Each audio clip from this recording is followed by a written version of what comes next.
Okay, hello everybody. Thank you so much for joining our first webinar of the new series. And we'll be covering how to improve customer experience with neuroscience. So today there's two of us. You've got me, Chris from EyeQuant, and you've also got Wayne, so head of digital experience at PubNub. He's actually in San Francisco, so it's like 2 in the morning. He is awake, we've checked, but we'll keep checking in with him throughout. Cool, just a bit of housekeeping.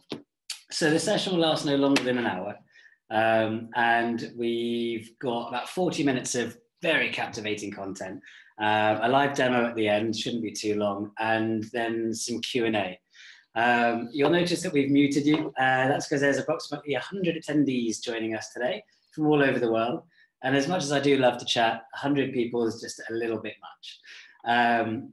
But please do use the live chat function. You can ask us questions throughout. We'll try and address them all at the end, but if we don't get a chance to address them all, either me or Wayne will reach out to you directly afterwards to make sure you get what you need from us. Fear not, if you do drift off, we're actually recording the session. I'm talking more towards Wayne as it's 2 in the morning his time, but we'll send out the link so you can share it with whether it's colleagues, peers, or friends and family if you really love it. But otherwise, fear not, we will crack on with the material. I'm going to shut down the video because we're talking about UX and CX and you don't want to be distracted by this. All right, cool. So next slide. So just to start with a bit of an agenda, 3 key areas really. So we will, as promised, make sure that you get to discover software that enables you to reduce the time it takes to go live with new landing pages, product pages, banner ads, emails, even apps. You'll find out how leading brands are influencing buyer behavior in the first 3 to 5 seconds of the buyer journey, obviously using neuroscience. And then we'll learn which design characteristics contribute most to visual saliency and are subsequently confusing your customers. So let's start with why optimizing digital touchpoints, whether it's websites, apps, emails, or ads, is more important now than ever before. I really love this quote by Jay Larson. I'll let you guys read it, but it demonstrates that digital experiences are multiplying exponentially. And consequently, brands are being forced to compete harder and harder for the attention of their users. So neuroscience tells us that improving user experience isn't as simple as crudely changing low-level visual features like brightness, color, or oriented images, edges even. It's a highly complicated skill that requires you to understand what drives human behavior. That's why when designing, prototyping, building and launching digital experiences, you need to use software that's not solely trained on bottom-up data, like low-level features, backgrounds, contrast, compactness, but cognitive top-down factors like expectation, memory, or selective attention. So if you guys look at the image on the right-hand side, I don't know if it was what it was like for you guys, but when I looked at it first, I actually saw a series of circles with lines in it. About a second or so later, I suddenly realized that there's a box in there. That if I didn't know that a 3D box existed, I wouldn't be seeing that box now. I'd just be seeing a series of lines. That's what we're talking about here, this top-down process. So this, ladies and gentlemen, is the single distinction that has a huge impact when neuroscientific AI is applied to commercial use. And the next slide illustrates the outcome. So you see, right bang in the center, we have the results of a comprehensive neuroscientific study. It's comprising hundreds of participants. On the right-hand side, you'll see the output from a basic heat map that has been trained on bottom-up data like contrast, color, saturation, and edges. And then finally on the left, you see the output of software that uses deep learning algorithms to combine both bottom-up and this top-down data processing. I think you can see it's quite a dramatic difference, and the results are quite significant. So over 85% accuracy, which, by the way, takes approximately 15 seconds to produce. Obviously, that's if you're using EyeQuant. This is only available today due to the advancements in neural networks. Great, I hear you say, but the real value is in the insight you glean before you go live with designs. which leads me nicely onto a really interesting case study. So you see here, we have a very successful brand, I think we all know them, who was struggling with CX. By using AI-powered software, they're able to see users were immediately focusing on the logo, image, and footer, but ignoring the product description, the data capture form, and completely overlooking the main call to action. This resulted in poor user experience, as the visual components, this is what I was talking about earlier, are all competing for attention and placing a huge cognitive load of the processing power on the user's brain, which we know is statistically proven to increase bounce rate. So you can only make the correct improvements when you can see which specific visual components are actually harming that user experience. Which is why with EyeQuant, Groupon used the perception map, areas of interest, and excitingness score, all of which I'll show you later, to drastically improve the user experience on this one page alone. You'll see from the comparison here that the main data-driven improvements are increased contrast between the background and color on the main page, so from that green to white, significant decluttering of the page, reduction in the size of the footer banner, and a reduction in the amount of text. And then the final piece was a change in color of the call to action and removing the amount of text behind it.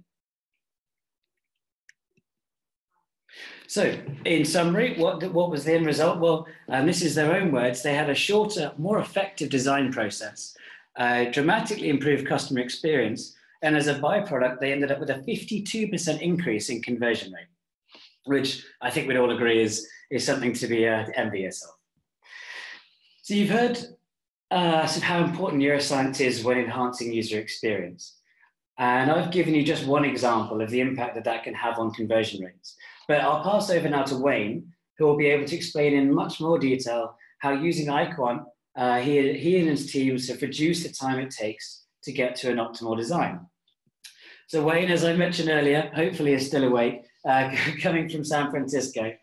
And over the years, Wayne has been responsible for spearheading web growth and digital optimization for the likes of Intercom, Fitbit, VMware, and NetApp, and many more. He holds various certificates and accreditations for best practice UX. So he really is an oracle when it comes to all things UX. So I'll now let Wayne explain the tools and techniques he's perfected over the years to help him do his job exceptionally well. Thanks so much, Chris. And I'm definitely still awake. Went to bed a little bit earlier to wake up for this, so excited to be here. Yeah, and thank you to everyone that's in attendance today. Before we jump into the presentation, I'd like to highlight some of the past work so that the group can get a sense of some of the types of projects my team and I have been a part of. Over the past 10 years, I've spent the greater part on and leading teams whose primary focus was to deliver exceptional customer experiences across B2B and B2C companies. And so at VMware, part of the digital team, global web expansion and full-scale redesigns and production were part of the themes. At Fitbit, while leading the web team, we launched a dozen products, some of which you, the listeners, might be wearing right now. We launched 5 dozen digital marketing campaigns and went through an obscene amount of growth that turned my hair gray. You should see the before and after pictures. It's quite stunning. So with that context, what I'd like to talk about today is user data and the web design process and why it is so crucial to have at the onset of a project, and how to be a CRO champion within the design team.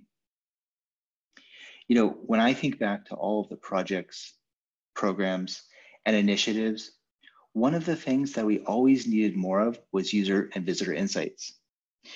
User data was something that usually came in after the fact, post-live or launch. And it felt like we never had enough time to pull, interpret, organize, and create a narrative that was useful for cross-functional teams. Data was thought of after a brief was written in some cases, and sometimes it was delivered after a crucial decision had been made.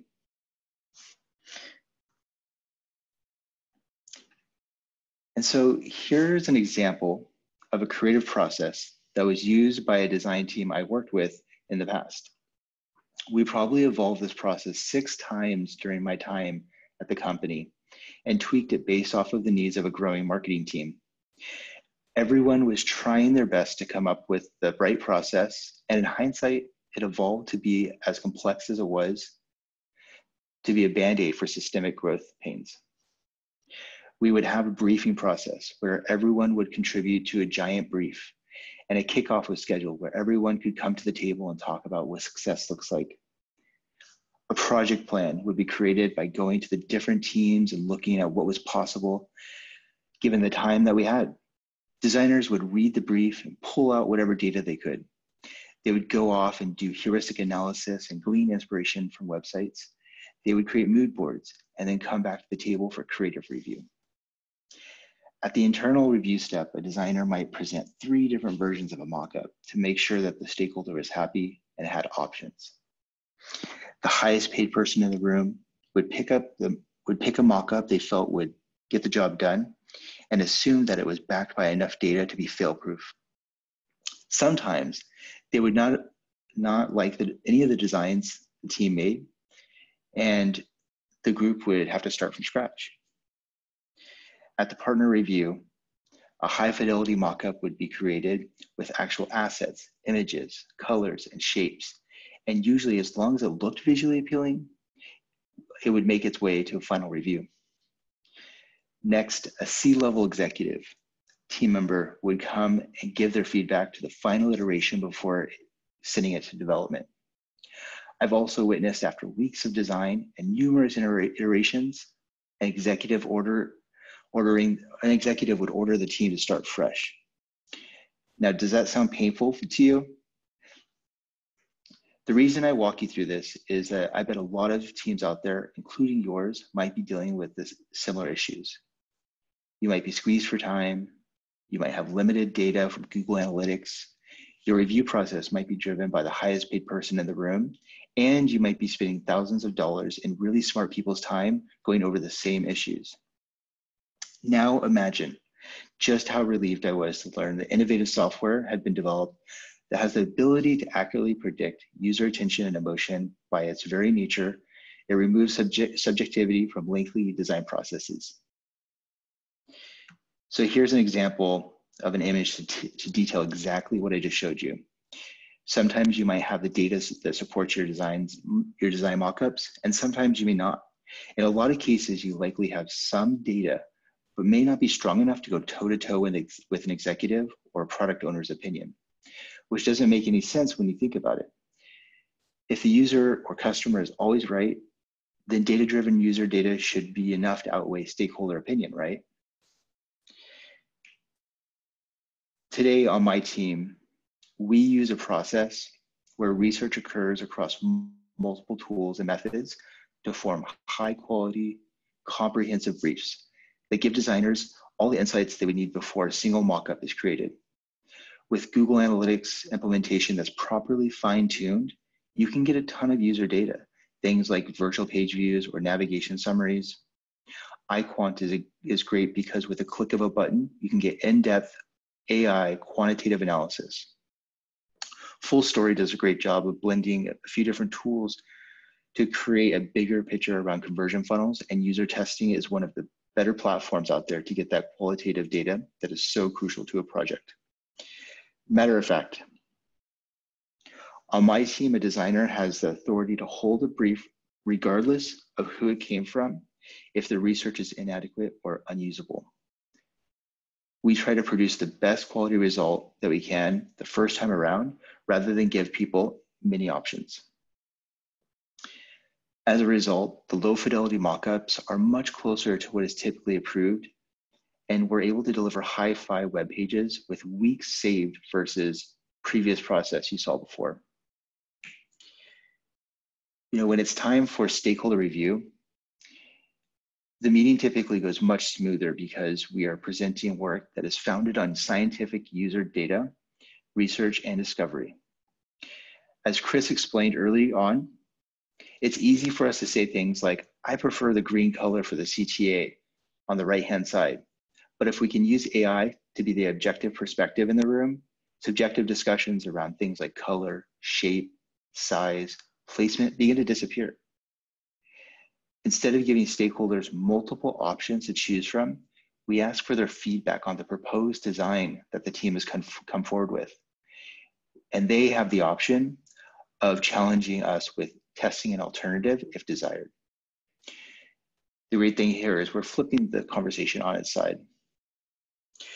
And operating in the way that elevates data-driven decision-making throughout the team allows for designers to be more confident in their work the first time around, as designers are, and de-risks as well as speeds up stakeholder review process, which is a win for everyone. And so here's that image again, but now the conversation has changed, right? We have option A that's backed by data. The research phase has been drawn out, and we actually have something to come to the table with that is indisputable.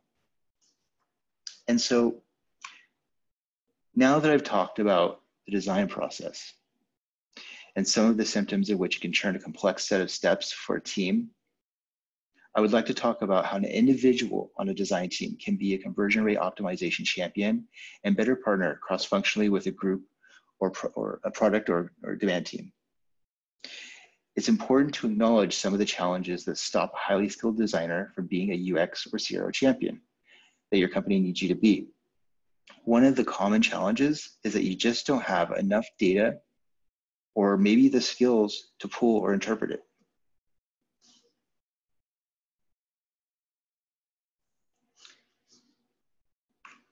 Another is not having enough time.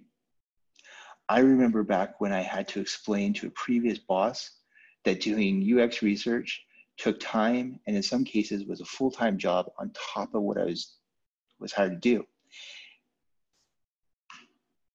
And a third big challenge is not having access to the right tools. You know, in all the teams that I've been a part of, one of the things that I've seen over and over and over, and even conversations I've had with team members, is that designers sometimes don't even know the tools exist. Or if they do, it hadn't been thought that this is a tool that a design team should have. And so typically a designer may have asked for or received access to like an Envision, an Adobe XD, a Sketch, maybe Google Analytics, right? But when was the last time a design team member thought about having a tool such as a Hotjar, Full Story, or EyeQuant? Usually those tools are for CROs or demand gen teams. And so here are 3 ways that you can start to change the conversation within your design team and be a CRO champion example. The first one is know the data behind your designs. Regardless of whether or not these designs end up on are part of someone else's project or a part of a campaign, at the end of the day, these are your designs. And what I mean here is know the basics about how your designs convert.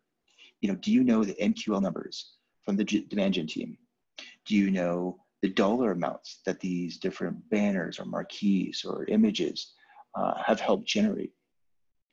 Make sure you have the Page Analytics Chrome extension installed so that you always know basic insights from GA. Create a Google slide deck index with your designs and some qual data for external and internal participants. And what I mean by this is, you know, you should create kind of a true north deck, if you will, that has your designs, the basic insights around them. And over time, what you'll be able to do is to create a sort of playbook or guide, if you will, that you can take into meetings, that you can take and talk to people about how things have performed in the past. And really being the champion of your own designs is key. This creates a culture of accountability and also allows you to start to share this with team members. The next big one is be proactive with testing. You know, having a tool like EyeQuant is great because you can run it across websites you admire and even competition, right? You don't have to wait for trial numbers to slow down or redesign to leverage a tool to create a new version of your design.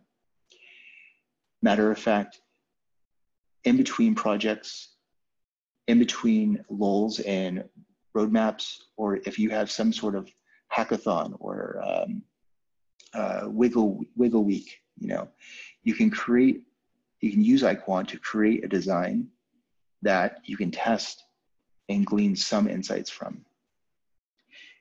And then finally, I like to say, be the product owner of your own designs.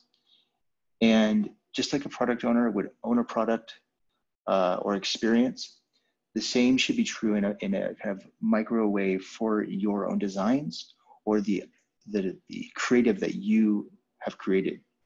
Make sure that you are working in partnership with the team at large, but never let yourself or designers on your team become passive members. Too often, design teams just become a service team where they're just taking in requests from other teams. Being proactive here really changes the conversation. You should work to get to know your end user and their challenges, just as a product owner would, and apply the same type of ruthlessness for perfection to your designs. And so with that, I want to thank everyone for listening to me ramble for the past 10 minutes, and I apologize for being a little bit low on energy at the 2 a.m. mark. But I wanted to say you can find me on LinkedIn if you so desire, and always open to chatting and connecting with other UX and design professionals. And so with that, I'd like to pass it back to Chris, and thank you for listening. Thanks, Wayne. That was awesome. And I hope it was as interesting to everyone else as it was to me. I'm sure it was. Cool. So this is the exciting bit where we are going to give a live demo a go. So I'm just going to escape out of this for a second, and I'm going to start with a web page. So when we think about the CX of our assets, be them emails, landing pages, website journeys, or even physical documents and PowerPoint slides, we've always had to rely on post-live analytics or bottom-up only information, which is what I was talking about before. Well, with the power of neuroscience and being able to use both this bottom-up and top-down process, we're able to unlock the answers to our most successful and most poorly performing assets. Moreover, we can even actually understand how our competitors are finding success without any need for tracking or what have you. So what I'm going to do, what I'm going to sort of show you now is how EyeQuant can give you these answers in 10, 15 seconds, and then talk you through how Wayne manages to get those benefits he mentioned earlier from this kind of science. So what we're looking at here is a highly successful conversion page of anchors. But let's imagine for now that this was a revised version that had been redesigned to improve the CX. In this instance, I'm actually going to use the ability to analyze a live page, but if I had mocked up a new design, I could quite equally just upload that design file. So here we are, and you'll be able to see just up here, we have what's called the Chrome plugin. So I can simply hit this button. As we all know, it's important to optimize towards the customer experience for laptops and desktops. You see different areas, mobile phones, tablets, even custom in some cases. For now, I'm on a laptop, so I'm just going to hit my Analyze button. So this is now using all this neuroscience, artificial intelligence that we talked about at the beginning to deliver the insight from this page. As I was saying before, this is actually a highly effective page, but it's not actually perfect. It gets a lot of volume, but let me just actually jump in to give you the full suite of reports, and we'll kind of diagnose what's so great about it and what the secret sauce is. So we start from the left-hand side here on design metrics. You can see, and we very aptly named these, the clarity score is 89 out of 100. This is excellent. This is the kind of scores that people like Nike and Adidas strive to from a branding page, let alone a conversion page like this. But if you were struggling with your clarity score, which is really how obvious it is as to where to go next and how clean and clear the design looks, you can actually show the clarity map. So if I hit this, this now gives me the contributing factors to the green area, which is improving it, and the red that's not. So that can really unearth some kind of issues with a cluttered page. Likewise, we have the same with excitingness score. Excitingness score is a scientific number. It comes from the ground truth of the human studies that we have. But I always say it's a subjective score, because if you're looking to, offer life insurance, for example, you don't need it to be 99 out of 100. If you're Nike's homepage, you certainly do. Again, you can unearth the answers behind that and show what is and isn't exciting. In this case, it's not surprising that it's the product that's standing out, but actually Anchor feel that the conversion page is not the most essential one to be exciting, because they've already searched for the product, selected it, and really they just want to get that conversion done. When we move into the perception map, this is showing where people will and will not look within the first 3 seconds. Again, this is sort of an exquisite example where they're looking at the product, they're looking at the brand, and most importantly, they're focusing on that add to cart and buy on Amazon button with the products. There's debate as to whether at this point on a conversion page, this far through, do you need to contribute to that customer experience by distracting people with the additional images on the side? And so we can kind of dig into that and show you the impact. Attention map is the most widely used function within our platform. This is showing where people are being drawn to and what they're going to remember, what they're going to do next. Again, we have this kind of distraction concept on the left here with these images. So the customer experience is leading someone slightly away from that add to cart. If you were to remove these images, there would be more focus on that add to cart piece and the buy it now. But, there is an experience here. It's not just buy it now, big button in the middle. When we move on to hotspots, this actually shows you the order in which people are actually looking at this page. So it's no good if the first place people look is the brand on a page like this. You want people to have that sort of have that experience in the center of the page on the product and get them moving forwards. And then the last, but certainly not least, piece of functionality here is the ad region. So this is really where you start to be able to actually get statistical results on a A/B test before you ever go live with a design. So in this instance here, we were assuming that this is my new design and that the previous design is still online. What I can do is I can move these boxes and resize them over the key parts of my page, be this the home page, a educational page, contact us now, or in this case, it's a conversion page. And you can see here, they have unbelievably high scores. So 190, what this is showing us is how visible that area of the page is in compared to the average, and the average is 0. So an excellent web page will have their key messaging and their call to actions in the hundreds, and the more redundant parts of the page in the negatives. So that they have produced a very effective page here. But if we were to do an exciting A/B test, which maybe that Mark can convince them to do, and we removed this very, very attractive, attention-pulling distraction from the page, we're likely to see an increase in the visibility of the conversion button there. So that's food for thought. You guys are the specialists, not me, but I would love to see the impact of removing this and then go live, assuming that the numbers had increased, and see the commercial results. Earlier, Wayne was talking about the hippo topic and the struggles of trying to get your point across when you feel that the design you've come up with is better, but you're not being able to kind of convince that hippo otherwise. Well, if you come up with 2 designs and you use EyeQuant, you can very easily hit the share with button here. I can then take this URL and I'm just going to show you. You imagine your boardroom conversations when you can bring this to the table, which is that full report without logging into the platform, even with the results listed. If your internet's no good, or you like to look like you've done a little bit of extra work, you can actually export it as a PowerPoint. And again, we love the concept of 10 seconds, but within 10 seconds, that full suite of reporting is within the PowerPoint deck. So, I'm sure you can see it's super useful. Wayne, is this the kind of thing that you've seen being used before in businesses that you've worked in? Yeah, absolutely. And I think what's key here is that, in a matter of, a few seconds, the amount of insights that's been generated, in the past have taken me, multiple days and teams multiple days to create the level of quality and honestly, the presentation as well.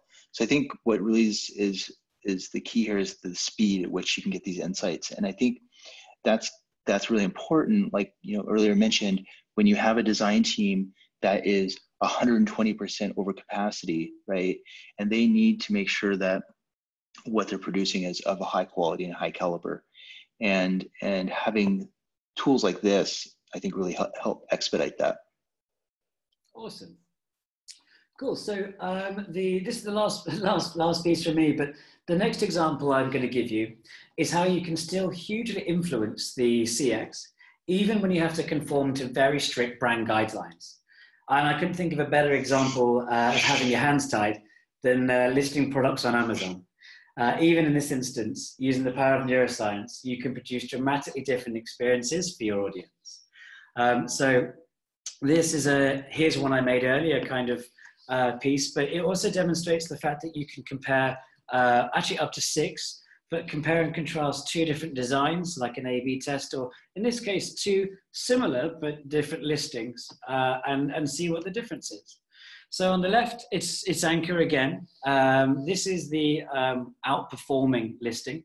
Sometimes I like to challenge people to see if we'd had a poll, see who thinks it's going to perform better. This is a competitive product. So very similar kind of price points, and to the kind of the humble amateur eye, like my own, I would have assumed that they were very, very similar. But actually, even from the design metrics onwards, the constraints that Amazon put on the template you have to work with can still be manipulated, and you can really improve not just the design, not just the customer experience, but as a byproduct, real conversions. So you can think about this in your world as whether you have to design emails that have to fit a certain structure. If the brand guidelines mean you have to use certain types of font, there are so many little variables that might not make sense to do real in-depth human testing with, but with EyeQuant, it takes 10 seconds to test. So already you can see here that the Anchor product on the left has a 28 and 39 for clarity and excitiness versus 17 and 31, when they're looking apparently very similar. When we look at the perception map, we start to get very dramatic results. And I actually like to go to the end first and unlock the answers, because it's really quite amazing. Is that if you look here, and I apologize if it's a little bit small, but to talk you through on the buy it now, or the add to cart button, the Anchor product is a +12, which is actually very high based on these kind of cluttered pages they have to work around. But the competitive product is on -2. That is a huge difference in this kind of e-commerce world. And really the key findings is where the focus has been laid. So when you think about a customer experience perspective on a conversion page like this, actually you need to think about where people are being directed to. In this instance, they've got a snappy, large font, descriptive piece here, which is really all someone needs to do is validate what they were looking to buy at this point.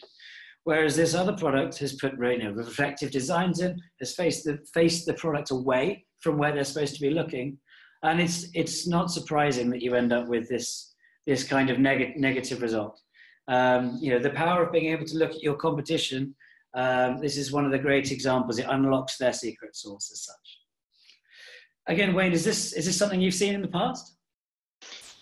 Yeah, it is. And, while working at Fitbit, we did a ton of conversion rate optimization on the store page, both at the top level and also the product information page.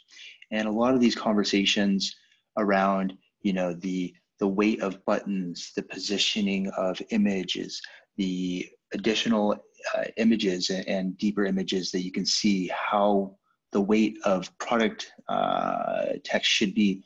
A lot of these discussions would come up and be individually tested over weeks and weeks and weeks. And I think what's really interesting here, and just looking back on it, is that a lot of those questions can be prioritized just by looking at this this comparative analysis. And so I think there's a lot of power in just this tab alone. And I definitely wish I had it, you know, honestly, when I was working at Fitbit.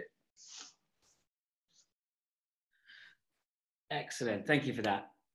Great. So just quickly jumping back now, I'll just smoothly move into the presentation again, but really we're on to the kind of key takeaways here. What I should say is what I've just shown you today with the platform. If any of you would like to see like a live analysis of how your users would perceive and respond to your digital experience, and I know I really must stress that's landing page designs, emails, mock-ups, prototypes. We actually even have people using it for, believe it or not, menus in restaurants, but banner ads and applications as well, as in phone apps.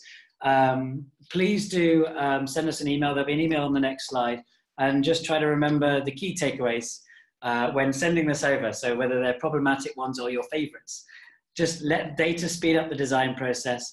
Use that science, especially that neuroscience, to get stakeholder buy-in, and don't wait to go live with designs.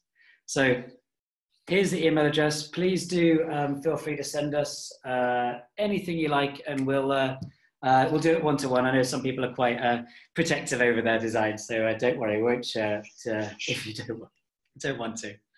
I've actually sort of got Lorna with me, our CMO, and I think we've got a few questions that came through. Yeah, we've got lots of questions, so I think we've just got time for a couple. So one of the first ones sent in is actually from Anonymous. In terms of experience to date, what are the biggest mistakes other companies are making when it comes to design/customer experience? Wayne, do you want to run with that one? Yeah, sure. I think, you know, one of the biggest things that I've seen, and, you know, in hindsight, wish, you know, I could always have done more of is really user testing.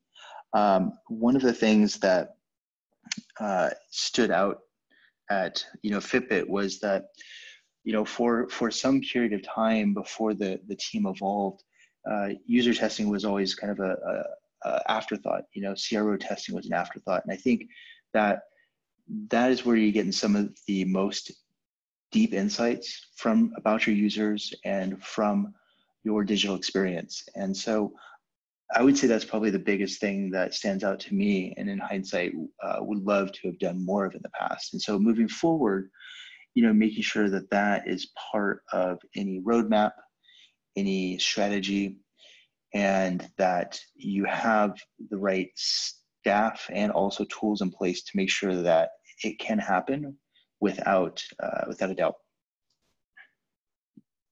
Awesome, thanks, Wayne. Lorna, maybe we've got time for one more? Yes. How long does it take to get up and running with EyeQuant? Okay. It's very quick because there's no integrations, no tracking scripts deployed or anything like that.